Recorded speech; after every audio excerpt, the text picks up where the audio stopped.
G'day, it's Andrew here, AD. Thanks for joining us for another conversation, or as we like to call them, useful conversations. Today we're having a chat all about drift. Let's get into it. I choose to drift. When you think about the word drift or drifting, it's possible you may have a few negative connotations that come up. The idea of drifting usually conjures images of floating away, moving away from what is intended without control or the ability to take back control when it might be needed. You're weightless, carried along without purpose or intent, and maybe without a clear goal, destination, or outcome in mind.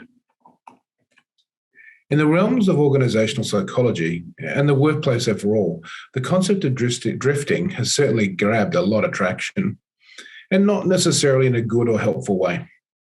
Many would challenge that those that drift are less engaged, less productive, and broadly less useful inside this frame. I'd like to offer a different perspective, one where drift in and of itself isn't a problem. It's how we allow it to show up and how we make use of it that makes a real difference, how we use it to serve us. So what is drift? Happiness psychologist and researcher Gretchen Rubin, author of the Happiness Project, offers the following definition of drift.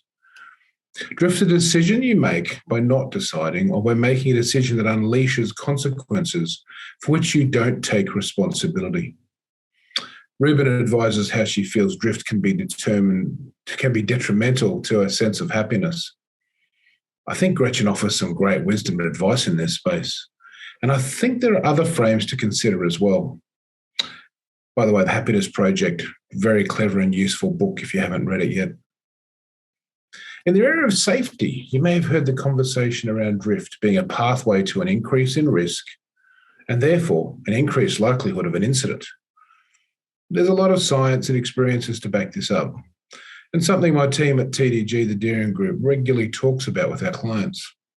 We're very mindful of this frame of drift when we work with teams and businesses to ensure they enable their people to be safe, skilled, and effective in their work. Now, I acknowledge both these forms of drift are less useful in the context as discussed, but also ask you to hold the space for the possibility that drift can be useful and potentially powerful process in our lives, allowing us to have and make some space. The Cambridge Dictionary defines drift as to move slowly, especially as a result of outside forces, with no control over direction. So how do we use the definition in a meaningful way? Let's read on.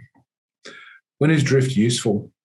When I was a kid, we went swimming often at the beach, had a lot of fun there. I remember sometimes jumping in and just floating along, drifting. The feeling of lying back and letting the flow of the water help you drift along, enjoying the freedom, the adventure, and that little bit of nervousness and lack of control the drift provides you. Ever had that feeling? Hang on to it in your mind for the next question. Similarly, how often do we take the time to jump into our work, our business, and float, drift? The feeling of just floating along and letting thoughts, ideas, and direction be held loosely or not at all, giving ourselves the gift of some space, fluid and free, seeking to feel, listen, and sense a way forward, without the construct of boundaries we usually have in place for all that businessy stuff that we need to do each day. That businessy stuff is brilliant for serving outcomes and goals, but that's another conversation. When I work with teams and leaders, I encourage people to use their creativity to expand and grow and develop their ideas and business in organic and meaningful ways. I've found they often draw their best thinking from a place of drift, a place where they are not wedded to concrete ideas or goals. They open themselves wide to the possibilities and the potential floating around, as yet unnoticed.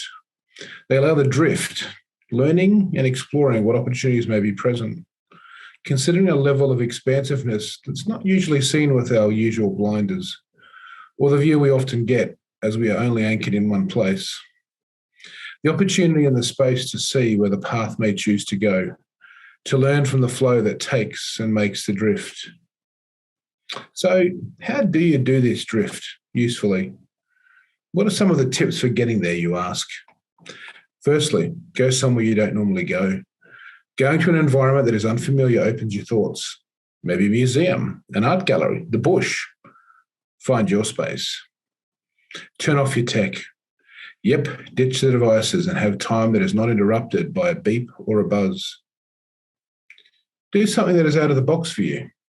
Art class, martial arts, golf, maybe even axe throwing. Yep, it was a whole lot of chuckles and fun.